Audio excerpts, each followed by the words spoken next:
Welcome to Nintendo Dads episode 480, recorded on May 30th, 2024. On this week's episode, we talk about a few news items, but mainly we talk about the questions we've gotten over the past few weeks from our listeners. So, Jesse, you know what to do.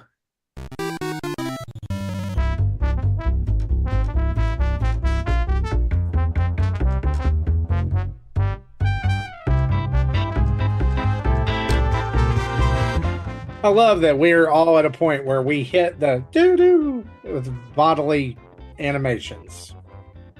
And all of us did it at the same time. I love it. It's a benefit of watching us as we record this live or watching the replay on Friday.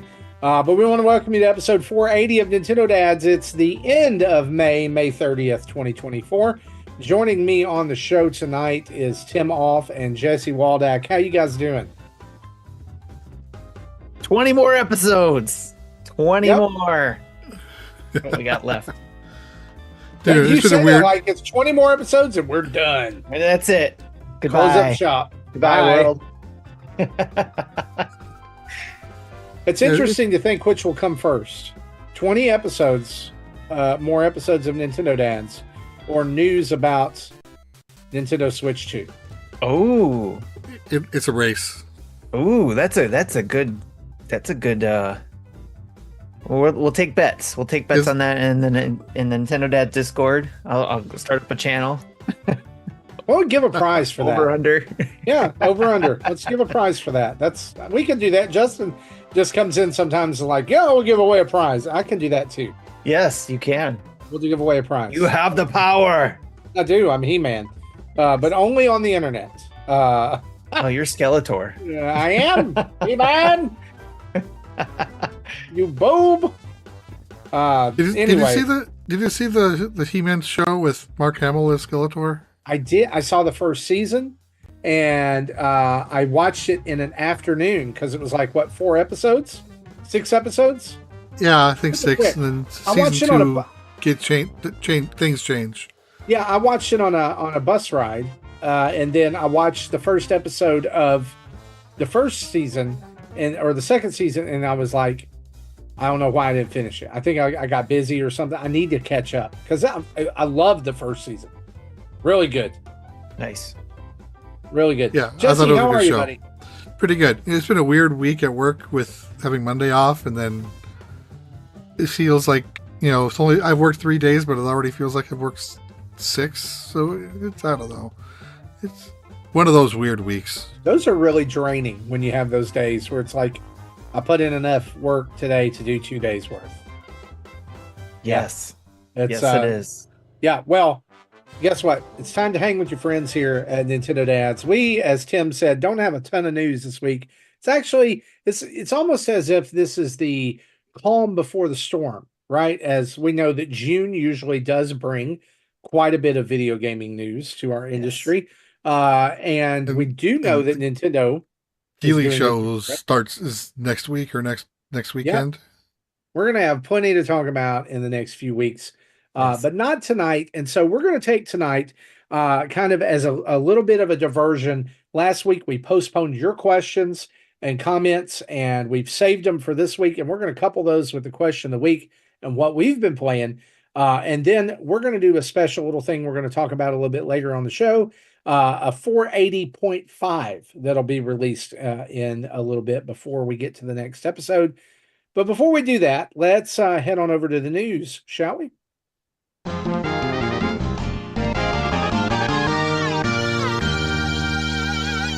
Of course, our news, or lack thereof, is brought to us each and every week by you guys over at patreon.com/Nintendo Dads, where for as little as $1 a month, you can join up in the best community on the internet. Yes, I said it. It's the best community. The best. Because, you know why? Mainly because I'm there, and so are Jesse and Tim, but also tons of other people in there on a daily basis, just commenting away in the wrong and inappropriate places, and Tim has to go and spank them and send them up to their corner, send them to their room. I'm gonna break out the boots.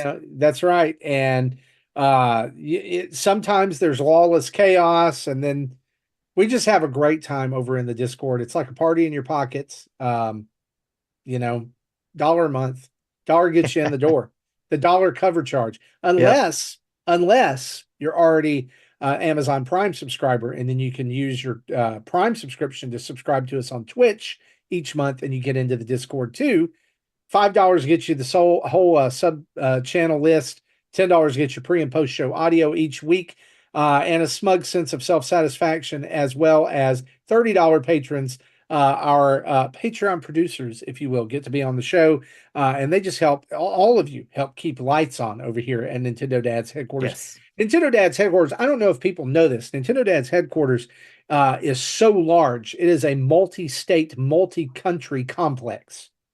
It takes That up is quite large. a footprint. It's quite a footprint. And we could declare it its own nation if we wanted to. That we could. That's why Mabel's working for the Mega Dads instead of us, because it's just too much. Yes. Yeah. So it takes a lot to keep the lights on over here, and you guys are helping us out with that. And so we appreciate. We want to say a special thanks this week to our brand new patron of the week, Paul D, who joined up this week. And so thank you, Paul, for joining up over at patreon.com/Nintendo Dads. And the best perk of all is that for everyone over there, whether you're $1 a month or $30 a month, you get an ad-free feed for the episodes. There are literally no ads on it. It's like heaven in your ears. It's bliss. You can be a part of that by going over to patreon.com/Nintendo Dads today. Unless you like hearing Justin or Marty or I read those Manscaped ads. That's true. They can be pretty funny. So if you like that, then just you can be a patron of the show and just not use the ad-free feed. Yeah, we got people like Drew who double dip on both sides. They still give us a Patreon subscription, and they go listen to the ad versions. We appreciate it. And so anyway, one more time, head over to patreon.com/Nintendo Dads and join up today. Let's dive into the smattering of news. This would be like a full-grown man my size diving into a kiddie pool this week, barely filled. Nintendo has announced plans for a brand new store in the United States. This one will be in San Francisco to open sometime in 2025. This literally all the news we have about this at this point, but this is pretty huge news considering that Nintendo's only store in the United States so far has been at Nintendo New York. And you would think like this would be a great opportunity to expand, one in every state, right? Well, yes. No. So they're going West Coast, East Coast.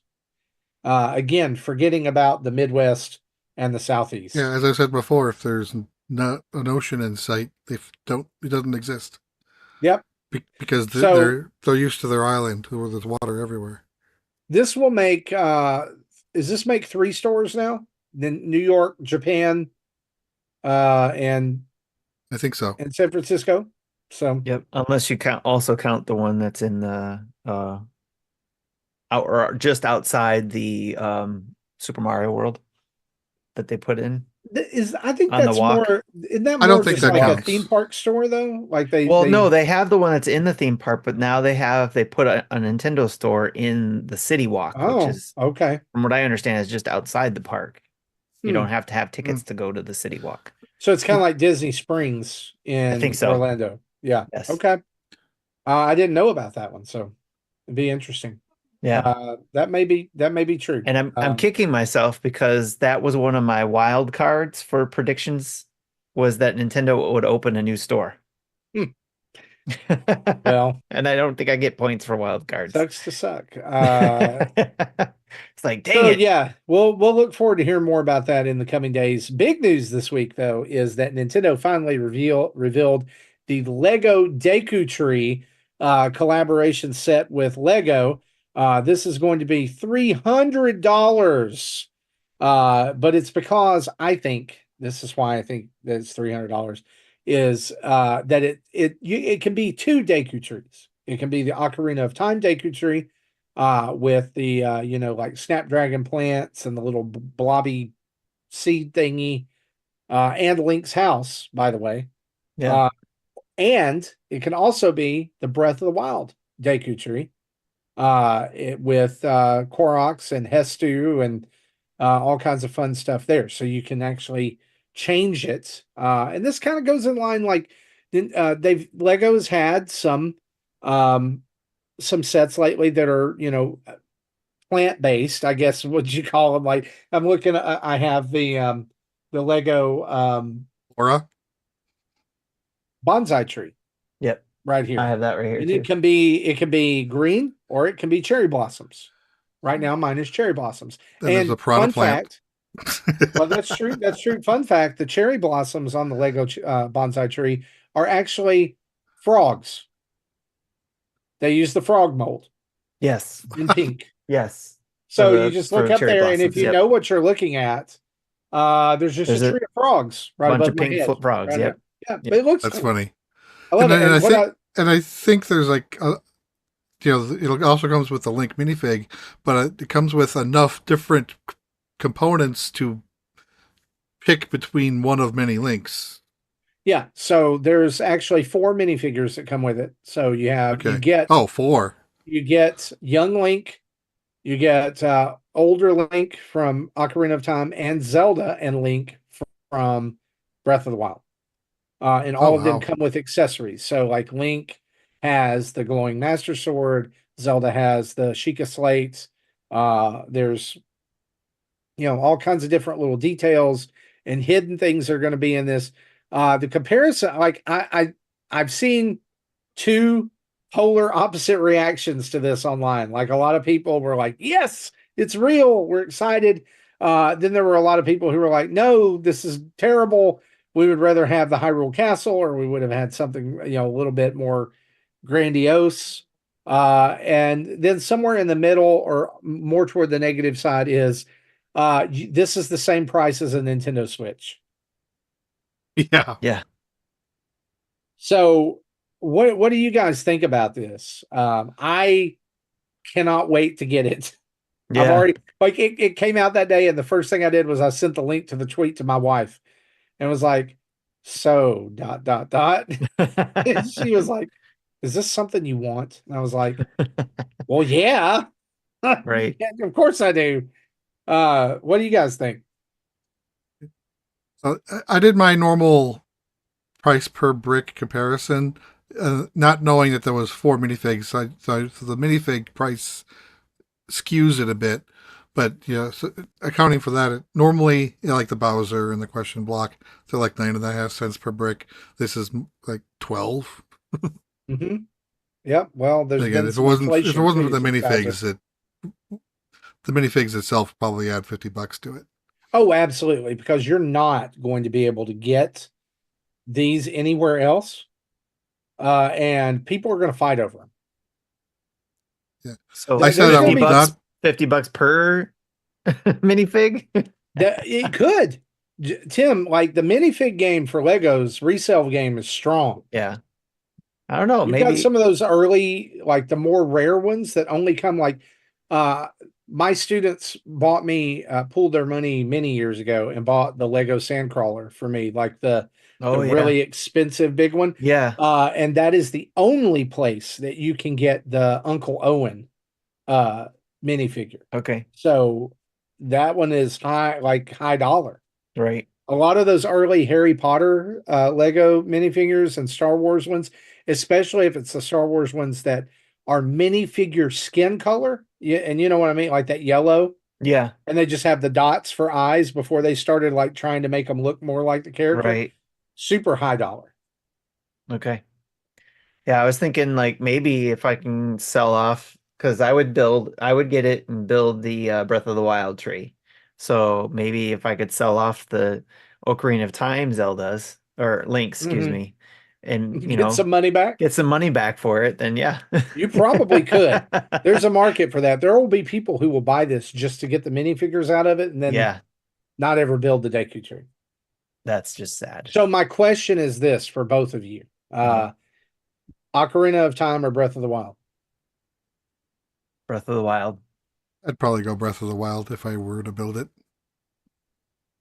I will be going Ocarina of Time. Okay. And that's fair. I've heard a lot of people has high nostalgia for that game. Well, I don't really have the nostalgia. I just think that the eyebrows on the Breath of the Wild tree look really creepy, That too. and I can't do that. Like I can't have that in my room looking at Yeah. me all So the when time. I saw this, I told myself I am not buying this because I have Ah, two Legos. I have two Lego sets, one of which is over 2 years old, that is still in box unbuilt. I if have you the would like, Atari 2600 set and a Pac-Man set. if you'd like to get rid of that Atari 2600, Oh no, I still want to keep it. I plan I on know a building it guy. someday. Well, this will be out September the 9th, I believe, or In September the time for the 1st, somewhere. holidays. Yeah. So, and y'all, this is Bowser's still in stock. So this is not gonna be one, they had a pretty healthy print run on the Nintendo, like the NES and the Atari. They were pretty able to be gotten. I I still know see them every now and then in the some stores. Pac-Man one is sitting at my Target right now. So I mean, this one will be Yeah. it'll be a little bit hard to get, but I think they'll do a pretty I sizable. think a few months down the road they'll be pretty easy to get. Oh yeah, yeah, definitely. I don't even know if pre-orders have sold out yet. I don't think Right pre-orders now, have started yet, have they? they started when Okay. it was announced. All right. The I'm gonna go look real quick, but um the the only place you can pre-order right now Is is the Lego store? lego.com. Yeah. So Deku Tree says coming soon. It is no longer able to be pre-ordered. Oh, So it is now out of stock, at least for pre-orders, coming on September 1st, 2021. So there you go. And they'll open back up. 2021? It's 2024. 2020. You know what I meant. I was looking at September 1. Anyway. The closest I think the closest I've gotten to spending that much on Legos is what my wife got me for Christmas, and that's the Raiders of the Lost Ark uh tomb with the Oh yeah, ball and with the stuff. ball. Hmm. Yeah. Um that's I think the only set where I've spent, well, I didn't spend, but I got it's Yeah. over $100, set. So I've got several large sets, yeah. but I managed to score most of them on clearance. Yeah. So like Or you got it as a gift. yeah, so Jabba the Hutt, the sail barge, like Jabba's barge from Yeah. Return of the Jedi, that set I found on clearance for $40. It just Um, Speaking of the Star Wars ones, I didn't know this, but they had released a pod racing set.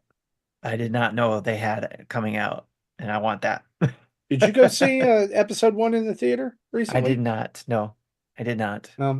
Transformers, the first 3 episodes were also, or first 4 episodes maybe, were just in theaters too, with a table read by Frank Welker and Peter Cullen. I didn't get to go Nice. see that. That was terrible. But Yeah. anyway, let us know if you're going to get the Deku Tree. We would love to. We would love to. We got some people in our Discord, I'm sure, who will, and we'll get some pictures from them. Yeah, absolutely. We'll live vicariously through them. That is correct. That's Until we what get the our own. internet's for, to live Yes. vicariously through people. One release that we want to mention this week, Astor, Blade of the Monolith, is out now on pretty much every platform. We actually have a video of this up on our channel, but we wanted to tell you that's on Xbox instead of Switch. We didn't get a code for that one, so we have not previewed it on the Switch yet. But Justin plays through a little bit of it on his Xbox, so you may want to check that out if you're interested. But this was pretty slim week for releases too, considering, I mean, I guess Nintendo thinks everybody would still be playing Paper Mario. So, and June's coming. The June train is rolling. Yep. So that's our news for the week. Let's take a very quick break for an ad from our friends over at Manscaped. Are you reading it, Marty? Because I forgot to ask. Sure. Okay. I will read it. Okay. I've got to find it first. Should be at the top. Should be Yep. at the top of the emails. There we go. Hey there, beach babes. Are you ready to soak up those summer vibes and unveil your ultimate beach bod? Well, you're in luck because our friends over at Manscaped have you covered from head to toe.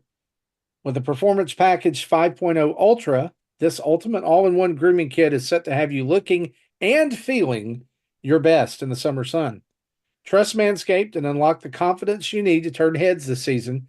Join the 10 million men worldwide who trust manscaped.com for 20% off plus free shipping with the code NINDADS. That's NINDADS. Let's make this summer your smoothest one yet. Guys, I'm going to tell you something. Summer's coming. And you know what happens during the summer? The chub rub. Yes. Sweating. Sweating in places you don't want to. As people call it down here in the South, getting galded. And I don't know Never why heard they of that call it one. that. Yeah, well, now you have, and you have to endure the horror that I've had to endure for the past 44 years. When you hear old women talk about it, it's not fun. No. But you know what you can do? You can get yourself some stuff from Manscaped called Crop Preserver. It is anti-chafing ball deodorant. No, it's miracle deodorant. As I like to call it around these parts, ball cream. Because you slap some of that stuff on yourself. Don't slap it on yourself because of where you're using it, right? Don't do that. But you put some of that on yourself, and I'm telling you, it works. All right, just take it from somebody who, thighs of fire before. All right, now smooth sailing. You need to get yourself some of this stuff if you're going to be out active this summer. Going to the park, going on hikes, working outside is the best stuff, and you can get it as part of the performance package. You can get it as delivered straight to your door. It'll replenish every however much you want it to, like every month, every 2 months, every 3 months. And when you sign up for that for the first time, you use our code NINDADS, and you get 20% off and free shipping with that as well, plus all the other stuff at manscaped.com, like the Weed Whacker 2.0, the Lawnmower 5.0, the disposable shaving mats, the Boxers 2.0. They just quality stuff. It has definitely improved my quality of life when it's hot and sweaty outside. And so get 20% off plus free shipping with the code NINDADS at manscaped.com. That's 20% off and free shipping with the code NINDADS at manscaped.com. The summer sun's here to stay, so trust Manscaped to keep your pubes at bay. That's an actual sentence that was written down for me to say. Congratulations.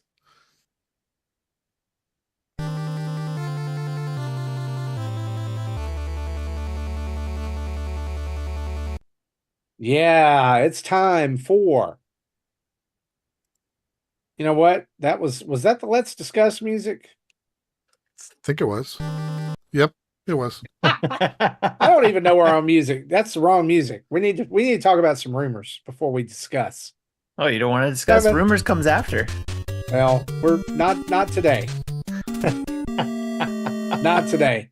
Because changing it up. Here's why. Because these rumors are also kind of news, and I'd like to keep it adjacent, right? Okay. Like we're in the news orbit. That's fair. Right. So Jesse, I want to throw to you first because I think you're a very excited boy today. Because Midori, who we've been talking about a lot lately, he's prominent leaker, primarily overseas in Japan, has now said that the long-rumored Dragon Quest III HD 2D remake, which, by the way, Square Enix has been teasing over the past week, will be at Nintendo's June Direct, and also believes that it now is not just 3, but Dragon Quest 1, 2, and 3 HD 2D. That news has got to make you happy. Yeah, it would explain why this is taking 3 years to build. Considering, when they showed it originally in 2021, what they showed looked good. But if they were building a whole the map of Dragon Quest 1 is basically a subset of Dragon Quest 3, so that's, and a modified version is also within 2. It's just 2 and 3 is so much larger. So yeah, that kind of makes sense. And if all 3 games do come out as a bundle, I will be happy. and I'm actually definitely pretty will excited look about better this. than the last trilogy. Mhm. Last time they released the Loto trilogy. Wasn't there one that released? It was Dragon Quest 1 and 2 on the DS or the Game Boy Advance. They they I have those carts here. It was, um, I know that there were Super Nintendo versions, and then they ported them over to another yeah, handheld. 1 and 2 on the Game Boy Color. No, on Game Boy, not Color, and then 3 on Game Boy Color.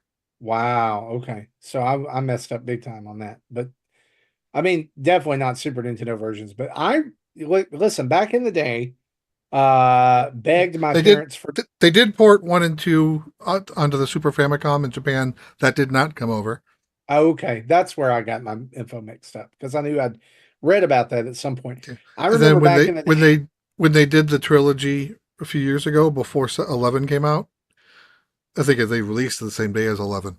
Uh, it uses the backgrounds from the Super Famicom version, but sprites from the mobile version, and they clashed and looked like kind of like Yeah, garbage, and I didn't really like it, even though I did play through two I and didn't three, like and it, but I played it anyway.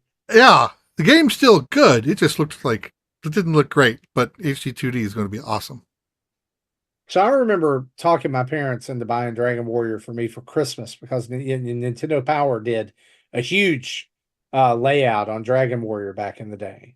Yeah, Made a big deal about it, and I had no clue what I was doing.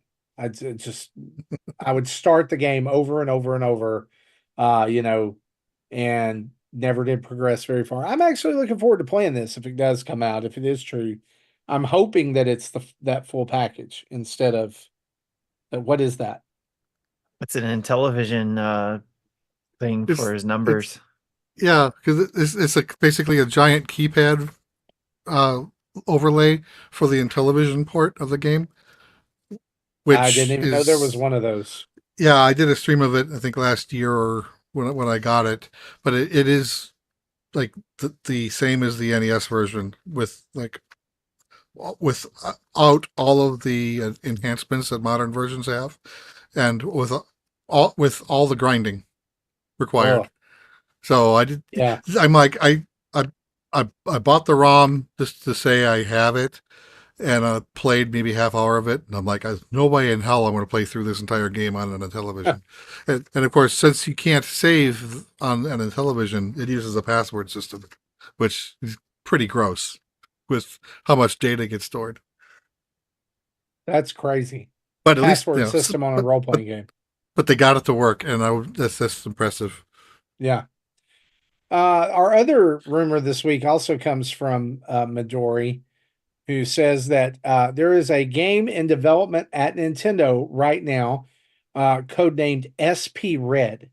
And that may not mean anything to you. However, the red in that name is the internal code name for Mario at Nintendo. So whenever a game is being developed for Mario, they will attach red to something else, a la they called Mario Odyssey Red Star.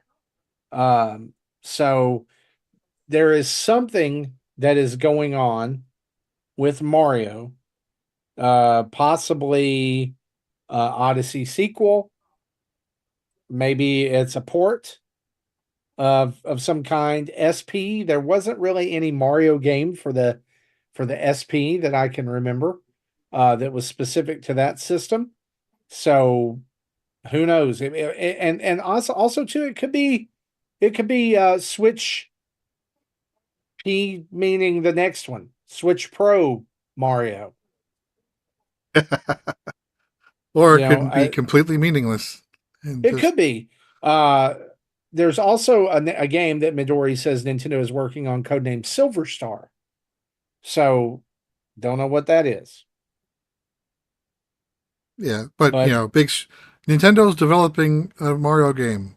That itself is not news. So yeah, they're always building something with Mario in it.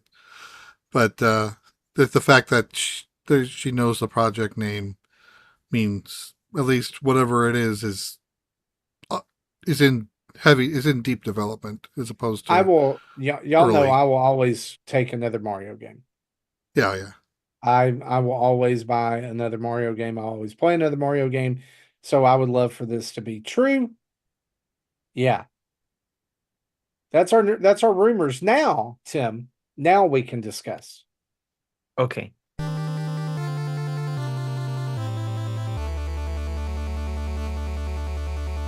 I am heavily distracted by the lore of why Justin is not here, and it's because of him trying the McDonald's packets in Well, can I Canada. tell you, I walked into a room today where my wife was working with other people, and I wanted to say, and this was exactly what I said. Yes, I said, this is the phrase I used.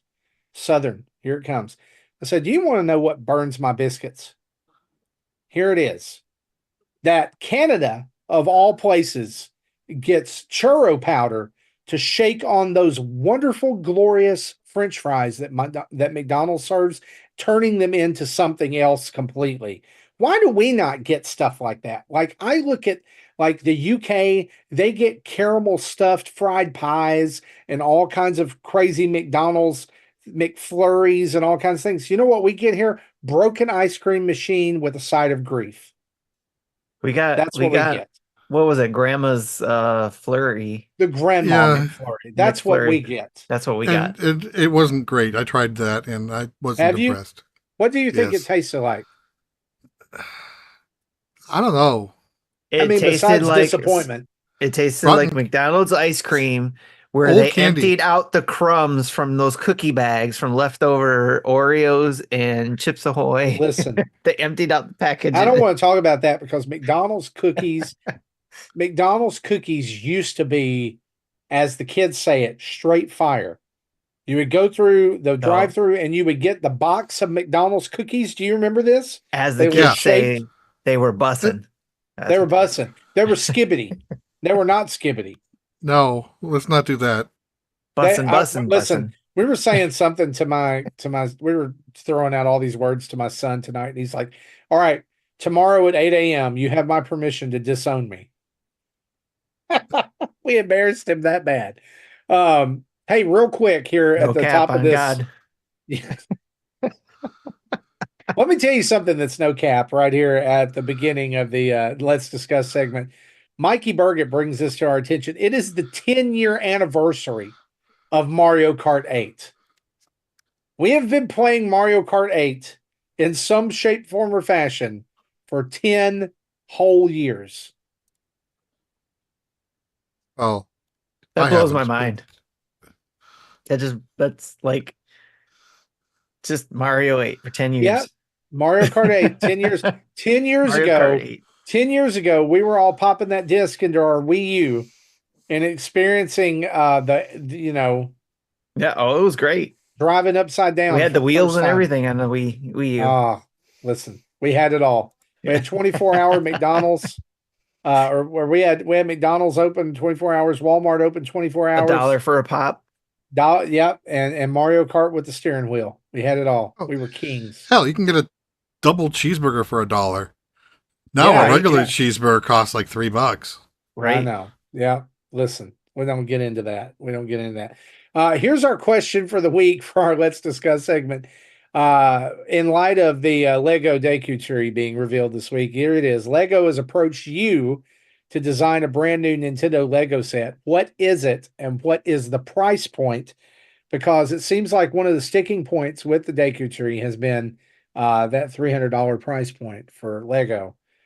So here are some of the answers from our community. Hambo Johnny says Mario's face from the Super Mario 64 title screen. It would be a wall plaque with Mario's face built out in 3D, $130. And it has to be adjustable. You have to be able to move things around like you could in the game. $129.99. Also, I'm going to say this, just because I like to pick on Mecha. We're not reading your comment because it said to include a price point and you didn't. So moving on. No, we are. But just know we're very disappointed in you. You and your generation don't know how to follow directions, son. Oh. Anyway, Get off my lawn. Do it right next time. Just do it right the first time I tell you. It's like having kids.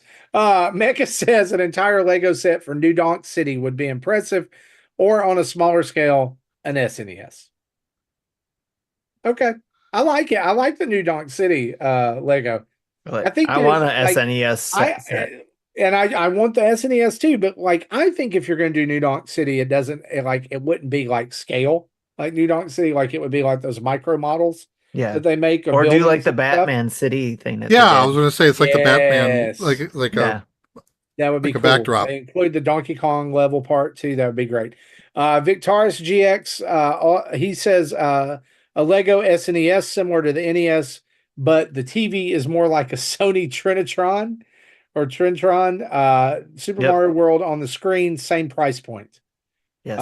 Yeah, I love that. I would take that. Yeah, of course, Hoots. if you're going to actually use Sony branded, you're going to have a little more tax on that. Oh yeah, you're gonna pay the Sony tax. Hoots says first and foremost, I would have to make the set affordable. Even $60 for the piranha plant felt steep. So assuming the price of Legos needs to remain constant, I'd probably sell a 4x4 model of Samus's ship or something for like $40. If I could get it down to $30, I would. I love Samus's gunship idea. That's a good one. Ninja Lunchbox 79 says, surprised no one has mentioned a Star Fox set. It could be the whole Star Fox squad with their R-Wings. You can place the R-Wings on stands so they are presented to fly in formation. Could also have a barrel roll stand. Now how that would work is beyond me. We're not asking you to figure out how it works. Just you don't have to be a brick master. They used to have like the robotics Lego kit, so yep, bring that back. I like it. Jamie says if we're keeping in the line of Zelda, then the Master Sword in its pedestal would be fantastic. If it were to be around a smaller size, say $80 US or $130 Australian, but if bigger, then I would say $200 US or $300 Australian. The Great Deku Tree up for pre-order is $450 in Australia. So stop your whining. Crazy. Trey Hickman says, I'd like to see Samus's gunship from Super Metroid as a Lego set. I expect some people might assume it was just another Star Wars ship, but those who know would know $175. What say you guys? Nintendo's come to you, says you get to design a new Lego set. What is it? What's the price point? How about like similar to the Atari one, where it's not just a build, but it's a lot of smaller. It's multiple smaller builds that work together. We can have like a Game Boy with a few cartridges and a Game Boy Advance with a few cartridges. So that might be a $200 kit, depending on how many pieces it takes. Okay. Yeah. And the build will be like life size. Because I like that. handheld devices, right? I like it. I can't remember how much the helmets are, but I would take a Samus helmet build. Why did I know that you were going that direction? Yeah. I mean, the Samus ship, I would take those for sure. But you want to wear it when you're done, don't? Kind of, but I like the Darth Vader one that I built. I like the different ones they've had over the years. But I think a Samus helmet would be cool. That would be an awesome build. I would jump on that for sure. So for me, I've already said this in the Discord when we were talking about the Deku Tree, but it's just the one that comes to mind. Is they've done the Lego has done Captain America's shield. I would love for them to do a scale Hylian shield. Yes. You build that and it's mounted on that plaque, everything. That would be mine. Would be that. Now, if it were one like I would probably still buy that, despite that I have two other kits I haven't built yet. If it weren't that, and it weren't if it needed minifigures, I want a replica of the castle in World 8 of Super Mario Brothers. Like that blocky brick, tiered castle. Yeah. With like Mario, Bowser, Peach, a Koopa, a Goomba, and a flagpole. And it's got the natural loop. So Yep. That it would that make would be the crazy. loop would make sense. Yeah. Yep. We got some good So, ideas in the chat too. We okay. got Reed Dillard who said, what about really detailed Fire Emblem map? It could actually be used in Ooh. a tabletop way. And tons of minifigs too. And then F-Zero, where the sets are the racers and their vehicles, similar to the race super car sets. I like that one. That's cool. I do 'Cause like I, that. I Yeah. like the car set, the speed set that they have. Hmm. Um, and then Miz says, I don't know how they haven't made blind bags of the AC villagers yet. Oh, That's a that's coming. Yeah, That's coming. that's got to be coming. But I agree. Like that should have been like day one. Right.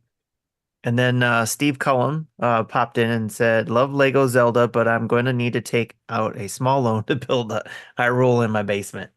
That would be awesome if you got the tree to start and then you can start build like get the castle, get the Link's house where he wakes up, all that kind of stuff.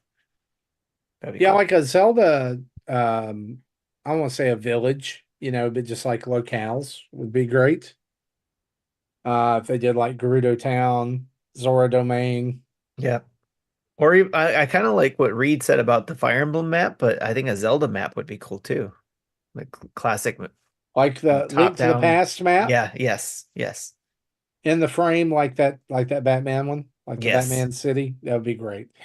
I just think that this is very indicative of the fact that now we've got Mario, Zelda, Animal Crossing, Nintendo, and we've also got the Mario, not just the collector sets like the Question Block and Bowser and everything, but the playable Mario sets as Yes. well. This is Nintendo Cross or Nintendo collabing with Lego is here to stay. It's not Yep. going anywhere. It's not a one-off. This is making money. So they're gonna continue to do this. And I know not a lot of people like the brick heads, but I think there's probably going to be some Nintendo I brick think the heads. brickheads are awesome. I really loved those. I like them too. We've got several I'm not a fan. that we bought. I mean, it's a different strokes for different folks, Yeah. but I just enjoyed doing a few of those. Yes. So to close out our discussion, last week Justin posed to us 3 different questions. We covered one on last week's show, and this week we are going to cover the top 3 games of 2024 thus far for us. But since Justin couldn't be on the show tonight, we thought it was more fair for us to record our own videos describing our top 3 of the year. And then we're going to splice all those together and we're going to release those as a special episode 480.5 early in the week. So be watching for that. That'll be on our YouTube channel as well as in your audio device as well. So that'll be out 480.5. We'll cover our top 3 games of 2024 so far. Those don't have to be Nintendo games. So those will just be whatever. And then next week, we are going to talk about the top 10 must play games for the Switch, not published or developed by Nintendo. And that will actually be our question of the week next week. So you guys can go ahead and be thinking about that. Our top 10 must play games for the Switch that are not published or developed by Nintendo. That's the end of our Let's Discuss section. Let's talk about what we've been playing.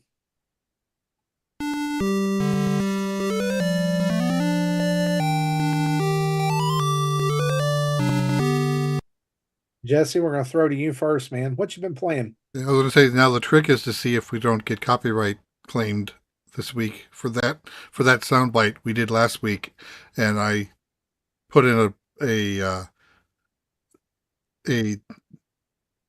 I can't think of the word, where I'm like, this isn't your music to claim, basically. Dispute is the word. So we'll see what happens.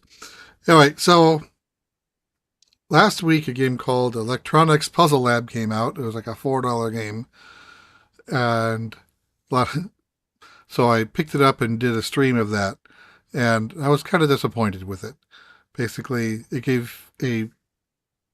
I thought it was something where maybe I could build or at least modify the circuit in some way to do certain things, but it ended up being here is a circuit. Your goal is to turn on the red LED, and here's a switch, on, off. So it starts off literally that simple. And there's like 15 of these stupid simple ones before it started getting more and more complex. And then they started adding OR switches. So if you have power, it's like it could have 2 inputs with 1 output. If there's power into either one of the 2, then power comes out the other end. If there's neither power, then there isn't power on the other end. And then they introduced knots. So if there's power coming into it, there's nothing coming out. If there's nothing coming into it, then there is power coming out. And then multiple red LEDs. So you have to hit the switches, the right ones to do that. And then they introduced blue LEDs that says if you turn these on, you'll damage the board. Don't do that. So now they're starting to introduce, a little bit of challenge now, but like around like 20, 23, 25, somewhere in there, I got to a puzzle that I couldn't. I'm already stuck. I can't figure out how to get past this one. So Why like would the whole someone build a light on their board that would damage it if it turned on? they didn't use the right resistor apparently. I don't know, but the whole game turns out to be a switch pushing simulator, and kind of wasn't what I was hoping for. Wow, I gotcha. But again, $4, not a huge loss, but still a disappointment. No, Nifrendo, no Silk Song. Okay, this game. That was a That response. is That was a Silk Song is a response. different kind of disappointment. Okay, Yeah, that was a response to what I wrote, and because somebody said, "Will Chicken Wiggle make a showing?" And then I said, "Which comes first, NINDADS 500, Chicken Wiggle, Hatch Tales, Switch 2 announcement, Metroid Prime 4 announcement, or okay, Silk Song?" that's what I get for not reading all of chat, I guess. Okay, so I thought this game came out on Tuesday, and I had a stream prepared for it, and then I realized, and then I looked at the eShop, and I'm like, oh, it doesn't come out till Thursday. So I deleted the stream setup and didn't stream it. But I did play about half hour of it this afternoon. It's PICROSS S NAMCO Legendary Edition. So it's what you think it is. It's Picross S with Namco characters. And it looks like it'll have like the normal assortment of 450 to 500 puzzles in it. The 150 normal, 150 mega, and then a set of colors, then some clips, maybe even some giant ones. I don't know if there's clips. I forgot. But so like it's the similar type of number of puzzles that you'd see in S7, S8. So This is the year of Picross. I think it is. But this one has saw Namco characters, so if you I kind saw of know what you're someone getting into. online complaining about the music. The music does get old pretty quick, and that's like one of the first things I do is almost mute the music, and then I'll normally when I play games I do pay attention to the music, and that's what I'm focusing on. But and Picross says it does a different thing to my brain, so I'm okay with doing it while watching other YouTube videos or listening to a podcast or doing something else. So like I do kind of kill the music and I don't even pay attention to it anymore. But yeah, I played for maybe half an hour and that music does get old pretty quick. So I muted that already. Yeah.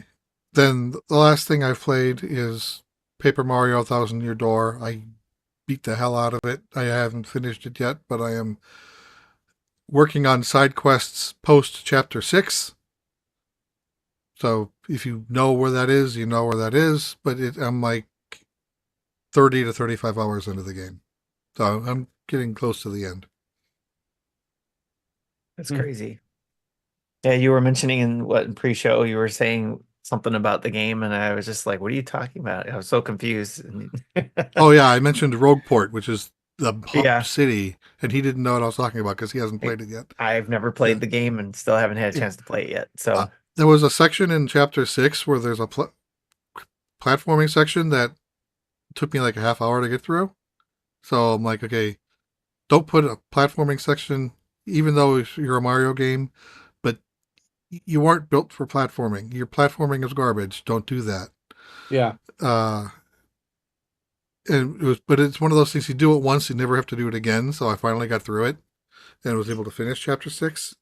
But I wasn't happy. I'm like, if this is where I stop because I can't get because of a skill issue, I will be so pissed. But I got through it. Rogue port, not pork. No, rogue pork is a whole different thing. Yeah, That's what not good happens. to eat That's at what all. happens when your pigs get out down here. Rogue pork. No, You don't want to eat those either. That's chapter 4. Wow. Tim, what have you been playing? Oh, some more Little Kitty Big City. Just like I said, I already beat the game, but I was trying to finish some of the things on my checklist in the game. So having fun with that. I'm looking for like 2 hats I can't find. There's one I just can't seem to figure out how to get to, and it's frustrating me. And I haven't looked up anything yet though. So I'll probably just give in and look it up to see how I get to this particular hat. And then hopefully 100% that game. I don't know why. I enjoy it. It's a good chill game. So good cozy little cozy action game. I think my wife said it was like a little cozy action game. There's such a thing. And then because Jesse was talking about it, I downloaded the Exit 8 game. I'm sorry. I'm actually enjoying it. I've gotten close. I've gotten to past level when it says level 7. But I can't there's certain things I cannot figure out what is different to make me turn Exactly. around. That started getting me frustrated. And it was like I had to start all over from level 0 again. And They released like, a patch. I don't know what they changed. I haven't seen patch they? notes, Okay. but I did see an update come through.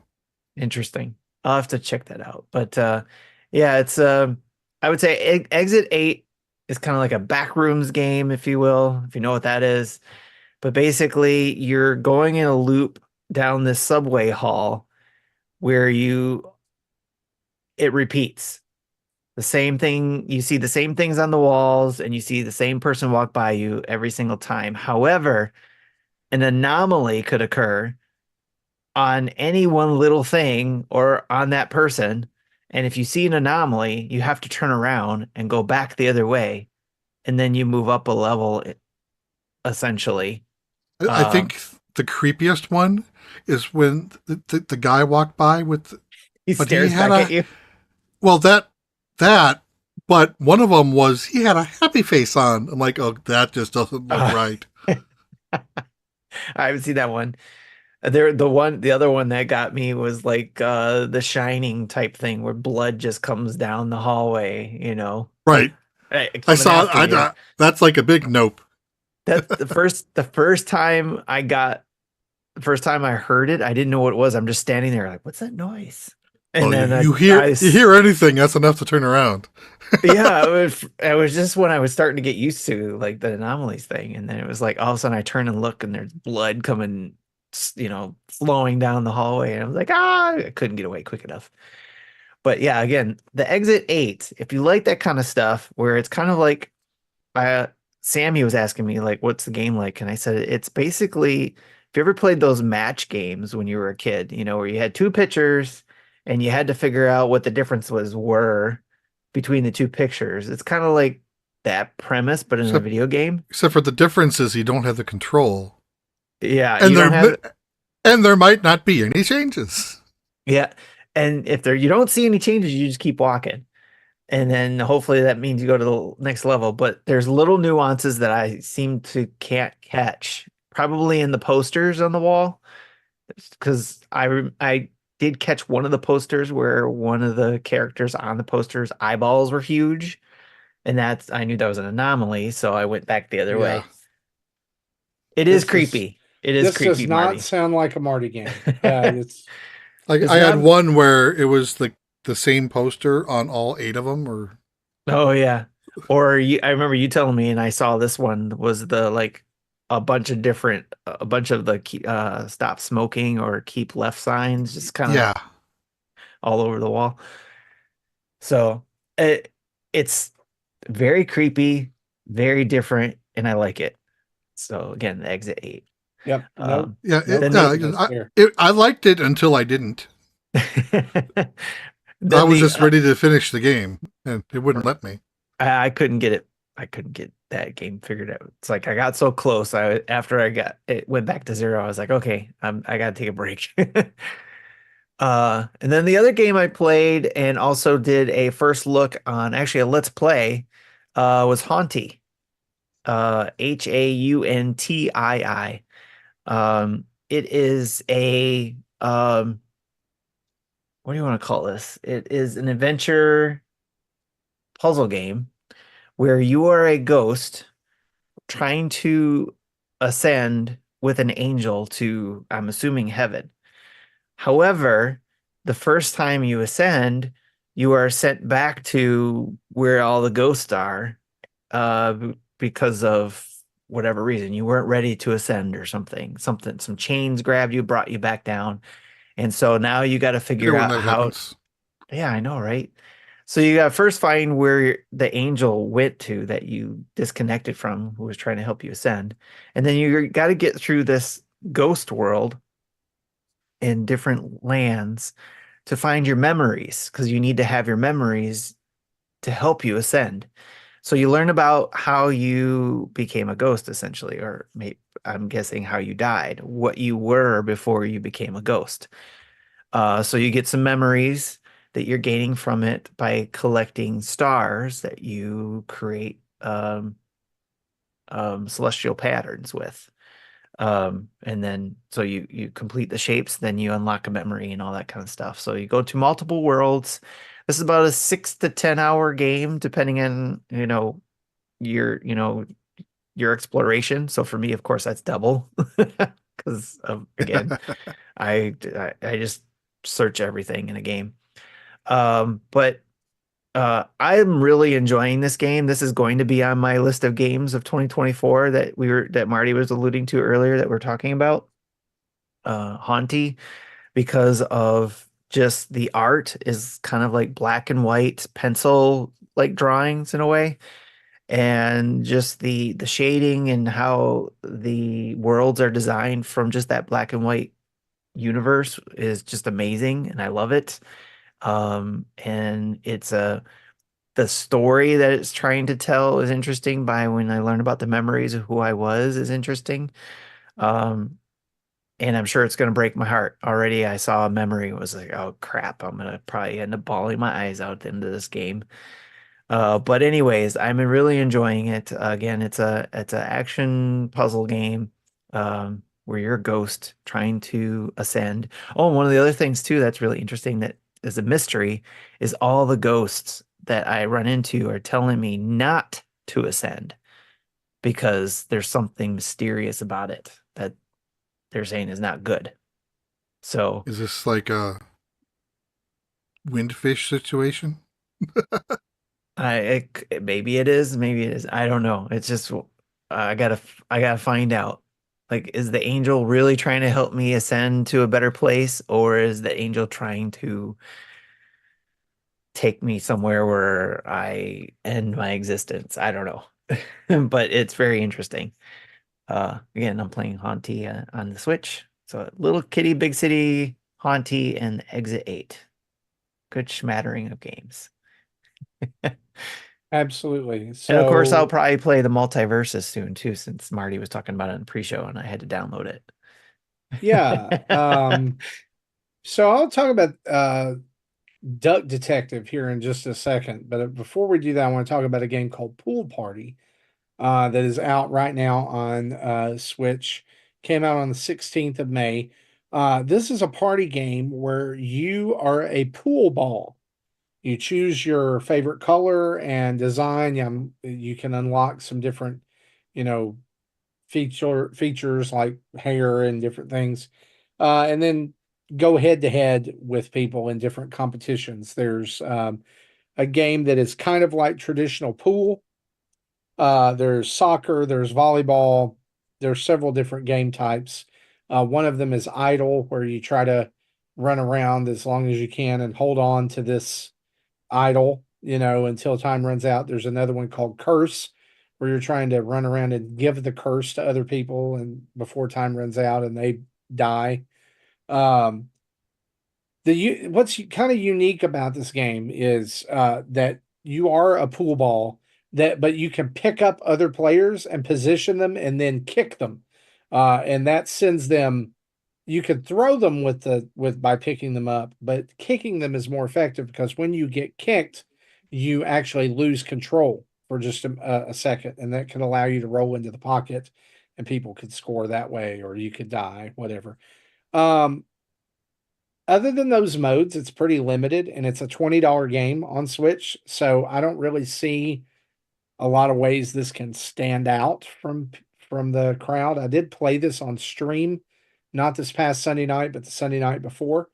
And playing it by myself was not really great. It was the computer players just it was kind of bland. Eh. So I said then, and I'll say this, I think it would probably be good for couch co-op, but who's gonna like if you have the choice between that and Smash Brothers and Mario Kart, and even games like Towerfall or Boomerang Fu, who's gonna pick Pool Party? Yeah, I was gonna say Yeah. Boomerang Fu. Who's gonna pick Pool Party? I don't see a lot of people doing that. So I think it's a little expensive for what it is. Um, I think that it's probably not going to do that well, but maybe I'll be surprised. It's also out on Steam, so if you're a computer player, you can check it out there too.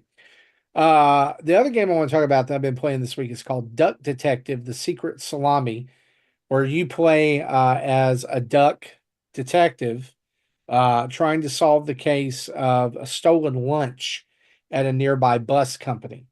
Um, I did a video on this one. It's up on our channel. There are a total of 7 stages, I guess it would be a way to call them that. And each of those is marked by a deduction that you make. And yes, they are called deductions, DUCK, Of course they are. Ah. uh, in which you investigate the surrounding area to uncover clues, and then you plug those clues into a page like a script, like Mad Libs, to solve the case, right?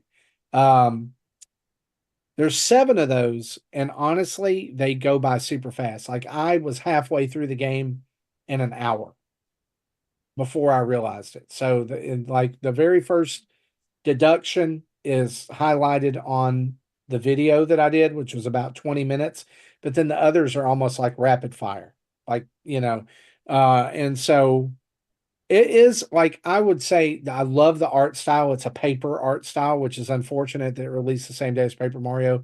I think the voice acting is really good, and I think overall the premise of the game is fun, but it's way short. I just want people to be aware of that. It's only $9, so I think you can get some enjoyment out of it. But it's like once this game is done, it's done. Right? Like you know all the right words to plug in the right things. It's done. At least with Ace Attorney, that kind of game, there's more game for you to space out and forget about some of the things you've done. There's investigations, and there are some of that here where like you'll either talk to a person or you'll question them about something someone else has said, or you'll use a magnifying glass to look at them and uncover clues, which is basically uncovering words to plug into your Mad Libs thing. But that's it. That's the whole game. And once you solve the case, it's done. So, and like the area that you're in is super limited. Like there's a reception area, an office area, the boss's office, a kitchen, and outside.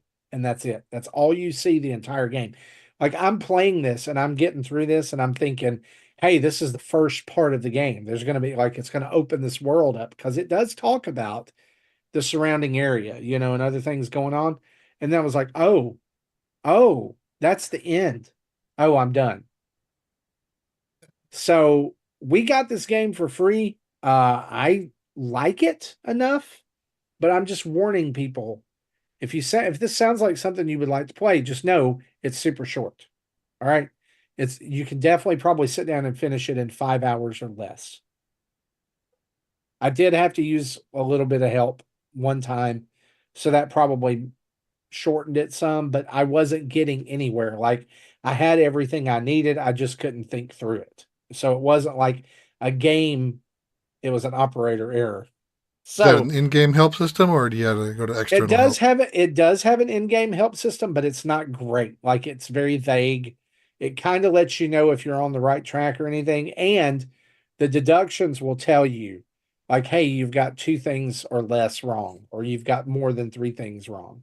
And that'll kind of help you there. But then it'll also say, go to the hint, ask for a hint if you need it. Well, the hints don't really do much. So Okay, I've seen games like that. One yeah. of those Yeah. games. So I would say cautiously approach the game if you're interested. Just know it's super short. Guys, that's what we've been playing. Tim, it's your turn. Take over the community spotlight for us. Let's do it.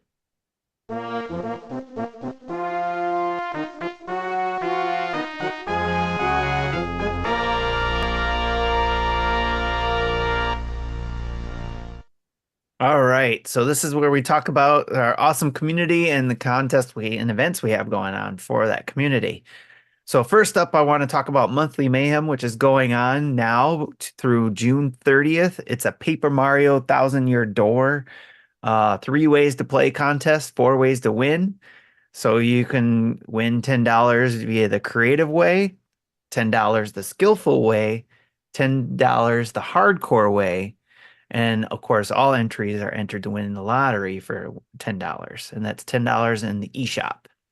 So in the creative way, you pick any character you come across, create and write a backstory, origin story of that character, and why they would be a good partner for Mario. And then Drew and John will judge the best story live on an episode to decide the winner. And be sure to include pictures. They love pictures. Then there's a skillful way. Go to the Piranha Parlor in Rogueport. Hey, there's Rogueport. And unlock and play the tube game. Best time wins. And then there's the hardcore way, which is collect below and add them together. Most points win.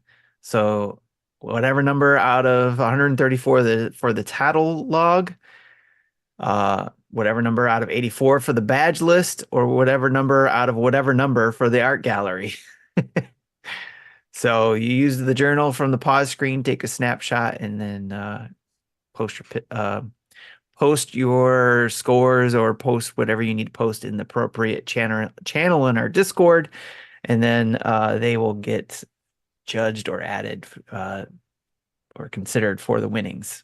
So again, that's for Monthly Mayhem until June 30th for Paper Mario 1,000-Year Door. Jesse's submitted all kinds of stuff already, right, Jesse? Oh, I submitted the three photos for a hardcore entry when I was around chapter 4, so I need to go in and update it since now that I've completed chapter 6. There you go. And I'll probably update it again when I'm get to the point when I say I'm done. Nice. All right. Next up, we got a Friday Night NSO, which happens every second Friday of the month at 10 p.m. Eastern, where there's myself and Shannon or Chris or Sam or sometimes Marty. But any one of us will get together to play some multiplayer games at NSO, and the community will come join us as well, where you can play along in Discord or via our stream, because you can watch, and we'll usually post codes there as well. But it's more fun to do it in Discord. So make sure you come join us there. And we'll talk about that in a minute, how to do that. But also keep an eye on any Friday for a surprise Marty appearance too, like I said. So it may have to be Friday this week because I don't think I'm going to get the stream Sunday. I have something going on. So unless I back it up and stream pretty late, and I don't know if I'll feel like doing that after I get to that point. For sure. So if he can do Sundays, there's the Sunday night live streams, which is 7 p.m. Central. That Marty does those. And just follow us on our stream channels, Twitch or YouTube, because then you can see whenever any of us will do streams. So yes. Then there's a table every third Friday of the month at 10 p.m. Eastern. The community gets together at the table to discuss whatever is on everyone's minds. And if you want to join, you subscribe to us via Patreon or Twitch. This is how you get into Discord, as you either go through Patreon for $1 or more, or Twitch, you subscribe there using your Amazon Prime account and using that free one and sharing that with us and getting a subscription there, and you can do that. And as a bonus, mark your calendars for July's dinner table, which is July 19th, because all 4 dads will be on July 19th. Yes, all 4 dads. And why? Because it's your chance to chit chat with us and discuss what it's been like to hang out with us for 10 years. And what it's been like to listen to the Nintendo Dads podcast for 10 years. So it's a great way to ask your questions, especially for those dads who've been here the longest. You can get those questions in. So, and then last but not least, get ready. Hey, we're coming up to June here, and when you know what that means, it's a schwack load of summer gaming events that are scheduled. Now, I pulled down a list from GameSpot that has an article about summer game events, so I'll run through that real quick. We've got the OTK Games Expo on June 4th, the Best Indie Games Showcase June 4th, Guerrilla Collective Online Showcase June 6th, Summer Game Fest June 7th, Day of the Devs June 7th, Accessibility Showcase June 7th, Devolver Direct June 7th, Wholesome Direct June 8th, Future Games Showcase June 8th, GameSpot Live June 8th through 9th, and Giant Bomb at Night June 9th. Xbox Games Showcase June 9th. I know a lot of people are talking about that one, especially because I heard Nick and Sean talking about it, and they're excited that possibly a Doom game is going to be coming out. So we're looking forward to that. And then there's Call of Duty Black Ops 6 Worldwide reveal on June 9th, and Ubisoft Forward on June 10th. Of course, we got our Nintendo June Direct in June, and then there's other shows coming up to be announced. So stay tuned here. We may not be able to cover all of these shows, but we'll certainly talk about things that will be hitting the Switch and make sure we add it to our news. So we're going to be busy in June. And if you got anything that you want to make sure we talk about, we always want to know what you guys want to hear. So make sure you hit us up on either Discord or our socials or on Patreon in a comment. Let us know if there's something you saw in one of these events that you want us to talk about, and that'll help us guide what we talk about. So that's all the events going on. Lots of stuff getting ready for June. So if you got any questions too, make sure you submit those questions to us too, especially for those summer events. All right, now let's get through some of these questions. First up, we got a question in our Discord from Shannon.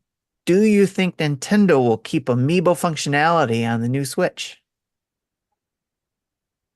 I do, but I think that we will see a continued decrease in the amount of amiibo they're making. I don't think we'll ever see the volume that they put out during Smash or the early days of the Wii U. But if they're going to keep backwards compatibility, which has been a highly reported feature for this new Switch, I would think that means that they need to have amiibo compatibility as well to keep up some of those things. I agree. I kind of hope they don't, but still, if you're able to pair a Pro Controller or old Switch Joy-Con to the new Switch, then it could still work on compatible software. Mm-hmm. Because it's talking to a Joy-Con. It shouldn't even notice that it's any different at that point. But I don't think we're going to see anything new, and I kind of hope that they don't incorporate it into new Joy-Con just because it's cost-saving measure. Try to shave something off that $80 price tag. I think one of the most telling things about Nintendo's amiibo strategy, or lack thereof, moving forward, is that Mario Wonder did not get an amiibo. What a game! Like, think about the amazing opportunity or use it. Yeah, like to highlight that new art style of Mario, right? Mm-hmm. Like to have an amiibo that had that art style would have been awesome, but they didn't do it. Yeah. And another thing they could do for if, say, people are never bought a Switch but buying the new Switch, they might do what they did with the original 3DS, is to have like an accessory stand that can USB connect to still work the same without it actually having to tap Joy-Con. That makes sense. Yeah. I figured that they would maybe because of, like you said, backwards compatibility, keep it in there. But if there's a new iteration of Switch 2, they would probably remove it then. Or even once the new Switch Lite comes out, maybe not, maybe the Switch Lite doesn't have it. So it'd be interesting to see. But I'm going with the backwards compatibility too, is that they'll have it on there. But like Jesse said, even backwards compatibility with the Joy-Cons, older Joy-Cons and the Pro Controller still gives you that capability. So, all right. Darth Platypus, as we move to kick off summer, you are put in charge of Nintendo Cookout. What character are you putting in charge of the grill? Who is in charge of bringing the fun? Who is getting pushed in the pool and so on? Yikes. There's a lot to that. I think that I think Mario would be good on the grill, right? It's usually even keel. He has firepower in case the He's charcoal got to eat goes a out. flower. He's got to eat that flower in order to get that Yeah, firepower. yeah. He But I keeps mean, them on he's hand, though. yeah. That's right. That's right. We need Donkey Kong in charge of the Bananas Foster dessert. There you go. Hmm. He's bringing Yeah. dessert. Hmm. Who's the bully? Who's or thinking they're funny and pushing somebody in the pool? Oh, is it who's pushing someone in the pool Yeah, or who's who is getting getting pushed into pushed? someone? Oh, who's getting pushed into the pool? And I guess who's doing the pushing? Well, Sorry, Bowser. Wario's pushing Oh, somebody in the pool. Wario. Okay. Wario's pushing somebody in the pool. Or Yeah. Waluigi. Yeah, yeah. And they're probably pushing me. Nice. Yeah, it's Tingle. Tingle's getting pushed in the pool. Oopa! Who's in charge of bringing the fun? Ooh. Tingle was Tingle Yeah, but was, he and then got he got pushed pushed in the pool. until he got pushed in the pool. Okay. Who's bringing the music? KK Slider.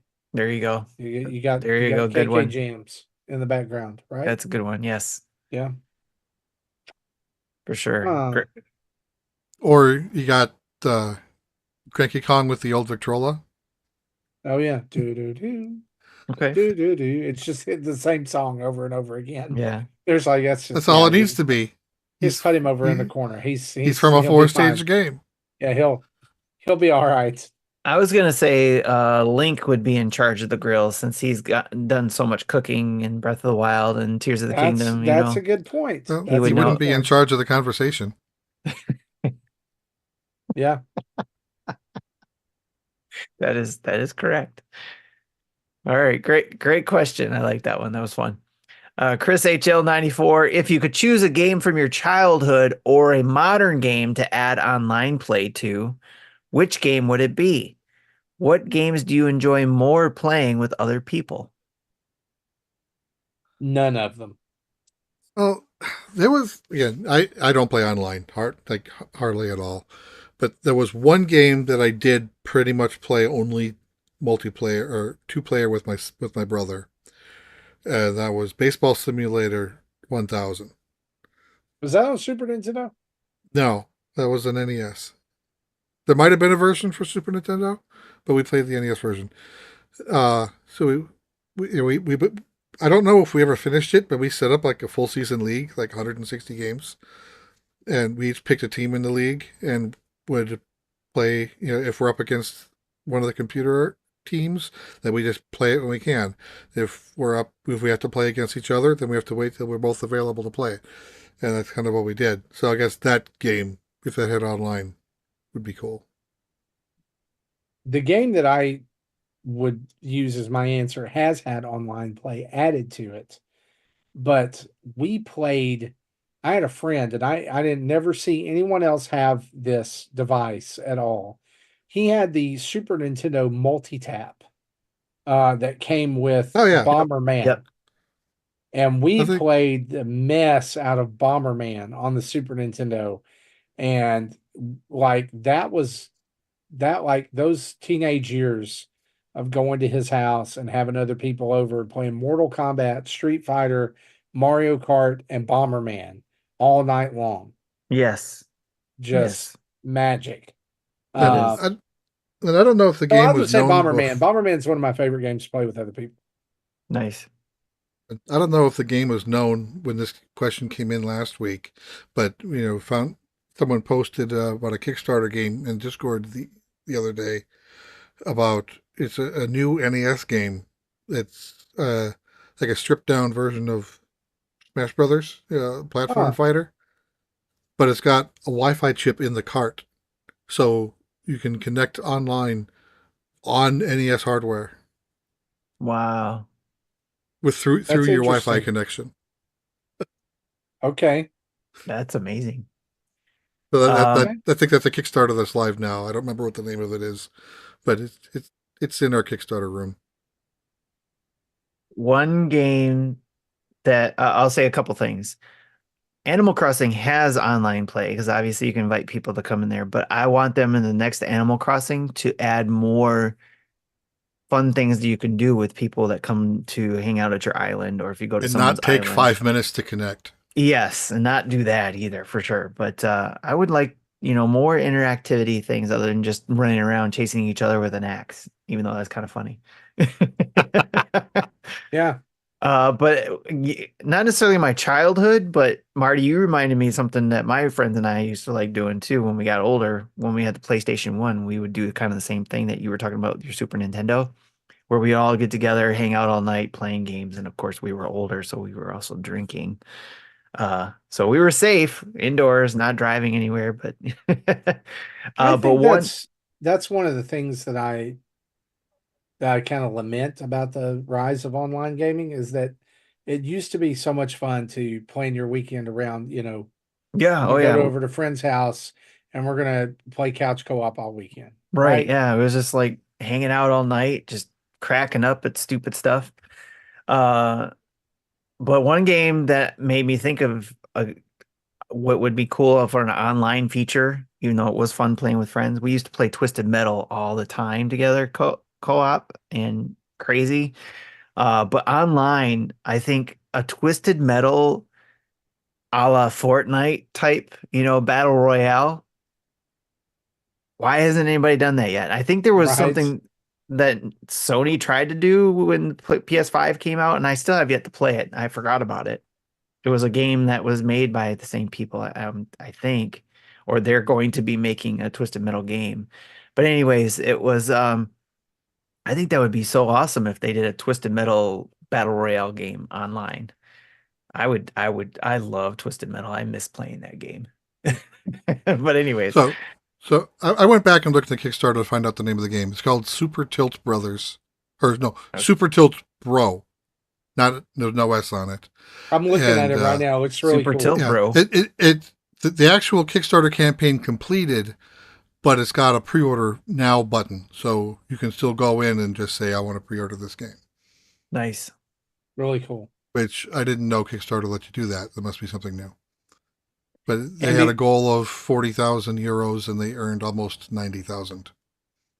And before we move on, I'd be remiss if I didn't say NHL 94 online, even though you can do that on the computer now. I would love it if we could get it on the Switch and be able to play NHL 94 Rewind online, so I could play against with Chris. I want to do that, but there's no way to do it right now, unless he got a computer and I downloaded it and all that kind of stuff on my computer. So, and Ninfrendo reminded me by him saying NHL 94 as well. So, all right, great question, Chris. Mecha asks, in honor of Paper Mario Thousand Year Door coming out, what is your favorite partner from the series? no questions, Bobby the Babam from Origami King. All right, Yeah, well, Jesse. had we answered this last week, I wouldn't have known because I don't remember the partners all that much. I don't remember any of them from Origami King. But now that have all the partners in this game, I'm going to say Miss Mouse. Okay. Excellent. I can't answer because I have yet to play the game. So, Mecha None of also them. Mecha also asks, "What's your take on save states and rewind on games?" Love it. Yes, please. Yes. Every game should have save states and rewind. Yes. Everyone. I ain't got time for the difficulty. I ain't got time for that.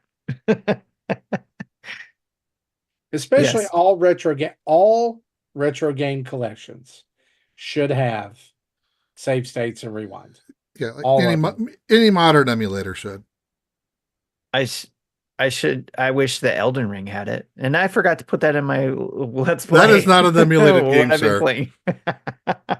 Well, we hope not. I've been playing Elden Ring, and man, I see why people it's hard. Like, I mean, I knew it was there. I knew it was hard, but man, you gotta be patient with that game.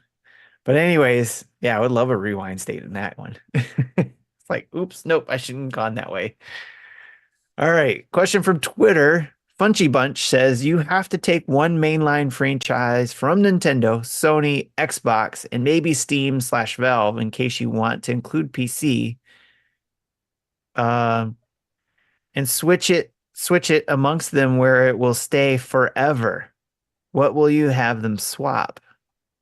An example would be Xbox takes Zelda, Nintendo takes God of War, Valve gets Halo, and PlayStation takes Team Fortress. What would you do? And it has to be a big franchise. Hmm. That not is Urban a crazy Champion? question. Yeah. We can't give Urban Champion away.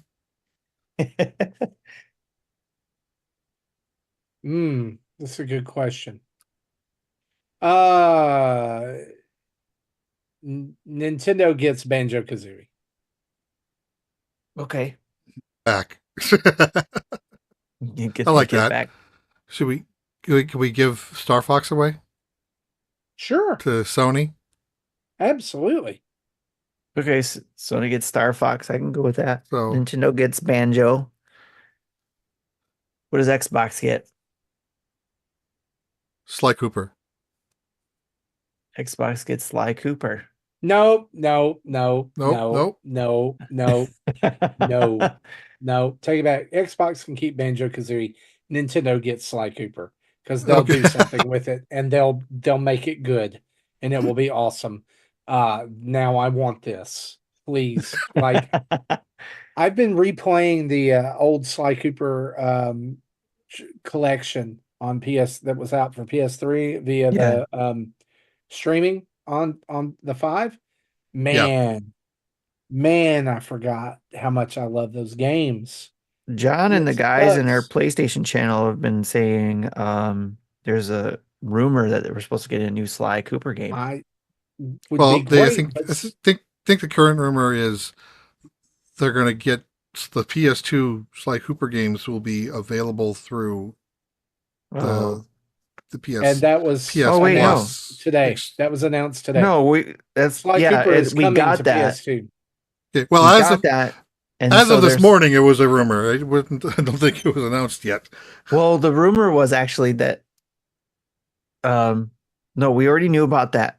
What I heard was is we heard we were getting this on the PS Plus, and then it fueled the previous rumor that we were getting a new game. Like, why are they bringing would- the Sly Oh, Cooper see, I haven't game? I'll heard take about the new game. anything.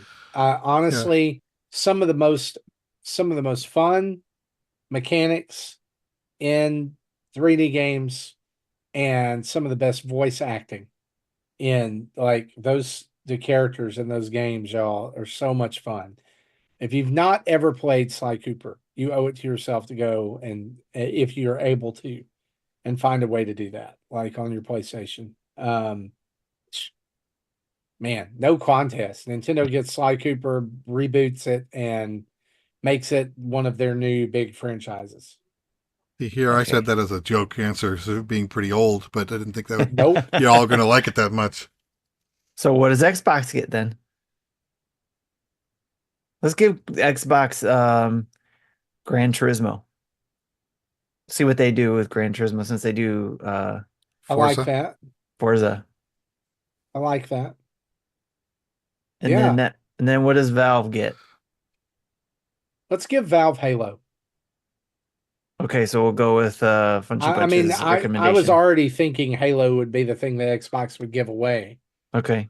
but I think that's with Valve's What if expertise what or if we add one shooters. more and give Halo to Epic instead of Valve? Ooh. Ooh. I like it. Right? I Who like gets that. Fortnite then? That Epic is never getting rid of that one. Atari can have Fortnite. Atari slash Intellivision now. They can have it. So, there we go. We have a 99-man battle royale with Running Men as avatars. There you go. If you Cubes know that what I'm shoot talking smaller about, cubes. the Intellivision logo guy, you know what I'm talking about. Yeah, I love it. That's a good question. Good questions. Good interaction this week. Well, guys, thanks for hanging with us for episode 480. We want to say, as we close out the show, a huge thanks to our Patreon producers, Dave Ernsberger, Jacqueline Amira, RJ Kern, Solo Something, and our 90 plus other patrons who keep the lights on over here at Nintendo Dads HQ. Also, a special thanks to our 20 Twitch Prime subscribers, over 1,400 of you that follow us on Twitch, and over 7,500 of you that follow us on YouTube. Really, what we're saying is thanks, everybody. We would not be here if it weren't for you.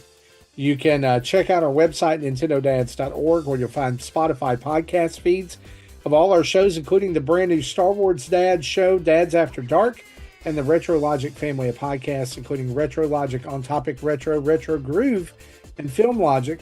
You'll also find our newest YouTube videos, tweets, social media links, Patreon, Extra Life pages, and merch that you can get to prepare for that 500th episode that's coming up in just 20 episodes. Don't forget to check out our sponsors, manscaped.com, where you can get 20% off your order and free shipping with the code NINDADS, that's NINDADS, and Factor Meals, where you can go to factormeals.com and get 50% off your first order with the code NINDADS50. You can send us an email at nintendodads@gmail.com or call in and leave a voicemail at 929-25-NDADS. That's 929-256-3237. Big thanks to OC Remix for the music used throughout the show.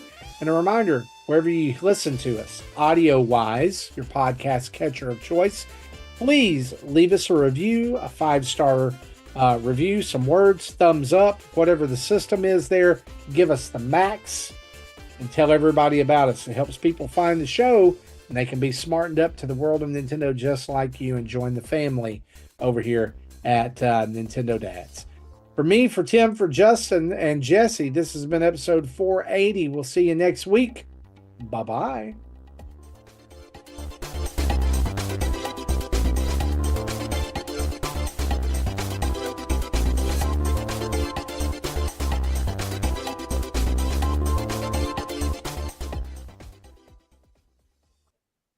Thank you for listening to Nintendo Dads. Oh, yes. Oh, well done.